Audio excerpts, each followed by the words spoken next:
Simon Ekpa had a story like no other. I remember the day he was born. It was in the deepest part of the forest, where the trees stood so close they whispered to each other in secrets only the ancients could understand. Simon's birth was marked by an unusual stillness, broken only by the chants of the oracle, Njoku, whose voice echoed through the leaves like a storm was brewing.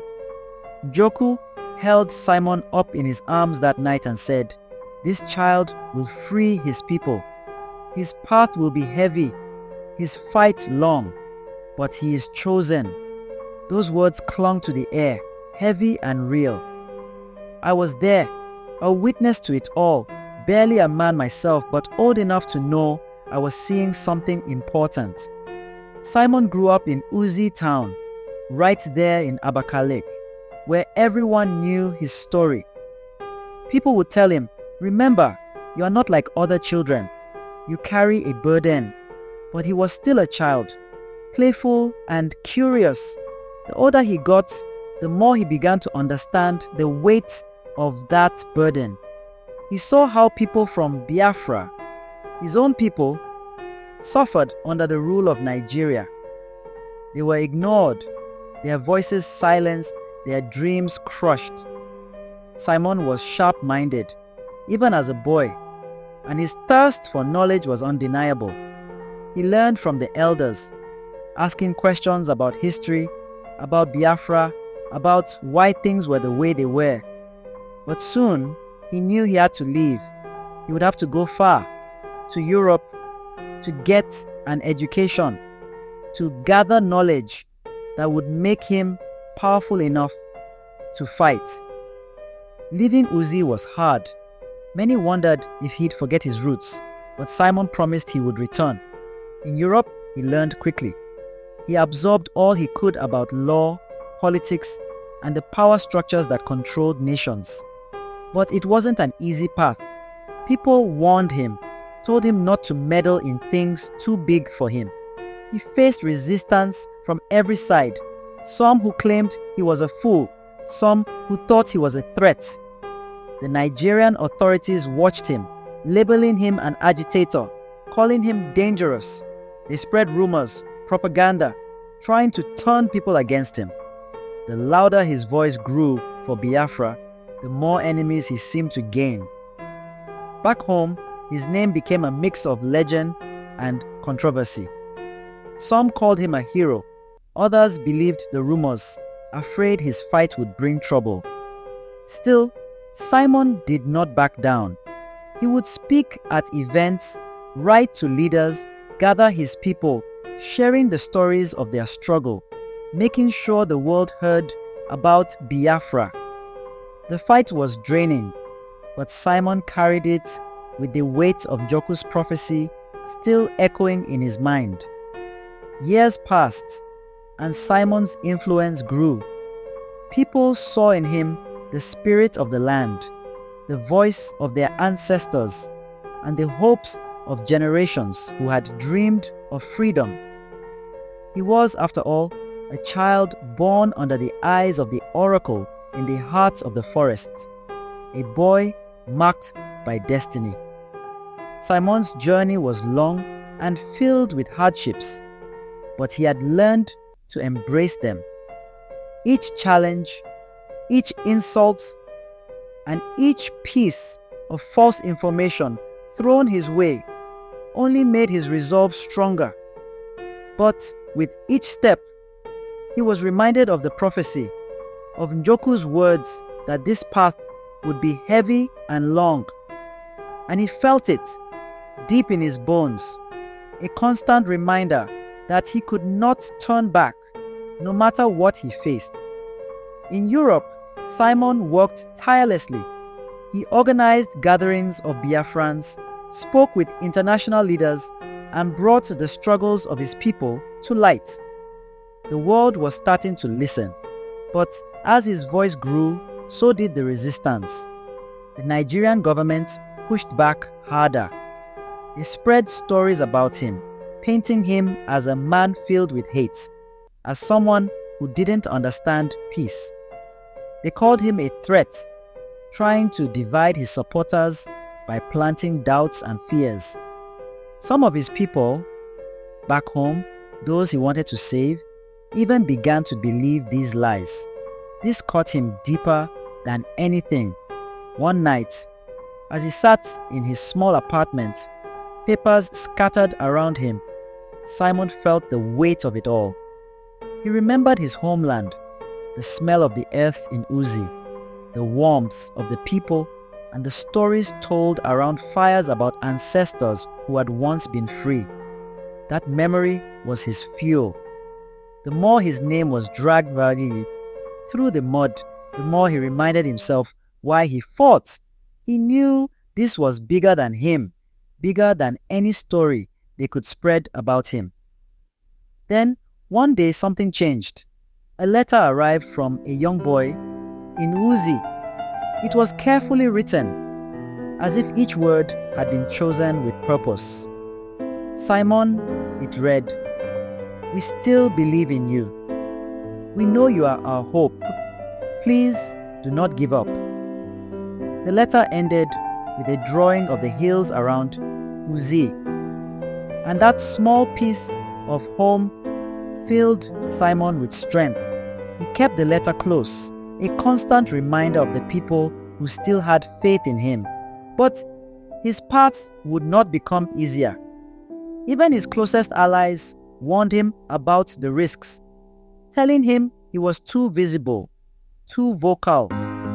Friends he thought he could trust were secretly informing authorities, and his efforts were constantly being undermined. But Simon was smart. He had learned to stay ahead, to move quietly when he needed to choose his battles with precision. And slowly, people began to see through the propaganda. More Biafrans rallied behind him, and the international community began asking questions, demanding answers from Nigeria. The Nigerian government knew they couldn't ignore him anymore. He had become a symbol, not just for his people, but for anyone who had ever felt silenced. Simon understood now that this fight wasn't just for Biafra, it was for all who needed a voice. Finally, Simon knew he would need to go back. He would need to stand on the soil of his homeland to show his people that he was still theirs. When he returned to Uzii, it was under the cover of night. People were waiting for him, his family, the elders who remembered the day he was born, and even Joku, the old oracle, now frail but still sharp-eyed. Joku looked at him with pride and whispered, "You have returned, child of the forest. Now, your true test begins." Simon knew this was just the beginning. But with the spirits of his ancestors behind him and his people by his side, he was ready for whatever lay ahead. Simon's return to Uzii marked the beginning of a new phase in his journey. The people gathered around him, some with tears in their eyes, others with solemn expressions, remembering the young boy who had left years ago to become a voice for them across the world. Now standing before them, Simon was no longer just a young man, but a leader, a symbol of hope for a people who had been pushed into the shadows for too long. He spent days meeting with the elders, listening to their stories, taking in their wisdom. They spoke of the Biafran ancestors who had fought similar battles, of the spirits who still roamed the forests, watching over the land. Simon knew that he was not just fighting for the living, but for all those who had come before him, and those who would come after. But his return stirred tensions. Nigerian authorities sent word that his presence would not be tolerated. They called him a disturber of peace, claiming he was encouraging rebellion. They warned that anyone caught aiding him would face severe punishment. The air grew thick with fear. Friends who had once welcomed him with open arms now grew wary, afraid of what his presence might mean for their families. Simon understood their fears. He had seen what the Nigerian authorities were capable of, but he reminded his people that they had strength within them, a power that came from unity and the will to fight for what was right. He told them, "If we do not speak for ourselves, who will? If we do not take a stand, who will save our children from the same struggles?" Slowly, courage began to spread like wildfire. People who had been silent for years came forward, sharing their own stories, their own dreams for a free Biafra. They gathered in secret, teaching the younger ones about their heritage, the history that had been hidden from them. They knew the risks, but Simon's presence had awakened something in them that could not be silenced. Simon organized peaceful marches, gatherings, and secret meetings, all while being closely watched by Nigerian authorities. He used every bit of knowledge he had gained in Europe, crafting strategies that were as careful as they were bold. His voice grew louder, reaching ears far beyond Nigeria's borders, making the world take notice. But with every step forward, the backlash grew fiercer. Authorities started arresting those who supported him. Young men and women taken from their homes in the dead of night. Some were released, beaten and warned, while others were not heard from again. Simon knew the stakes were high, but he also knew he could not stop. One night, as he sat in the quiet of the forest, he felt a presence behind him.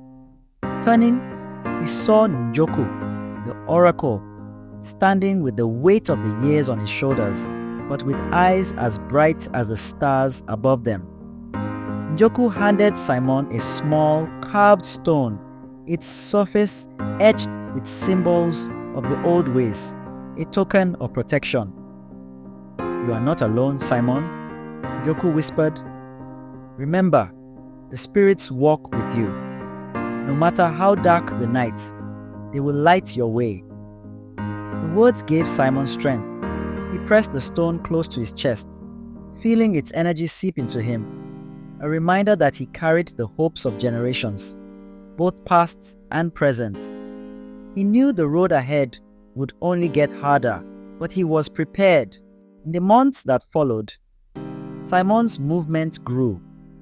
The people of Biafra found their voice, standing firm in the face of intimidation. The Nigerian government continued to try to silence him, spreading lies, attempting to break his spirit. But they couldn't take away the truth of who he was, nor could they erase the love he held for his people. Simon's journey was far from over, but he had ignited a fire that could not be put out. His people had risen with him, united by a shared history, a shared pain, and a shared hope. As he looked out over the land he had fought so hard to defend, he knew that whatever happened next, Biafra would not be forgotten. The spirit of his people, as resilient as the trees in the heart of the forest, would carry on. And Simon Ekpa, son of Uzii, would lead them as far as he could, no matter what trials lay ahead. Look out for part 2. If you enjoyed this true life folktale story, don't forget to subscribe to our channel. Here, we share powerful, real-life stories of resilience, dreams, and triumph that will move and motivate you.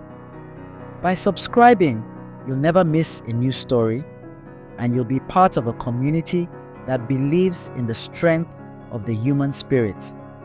Hit that subscribe button and join us for more unforgettable stories that prove anything is possible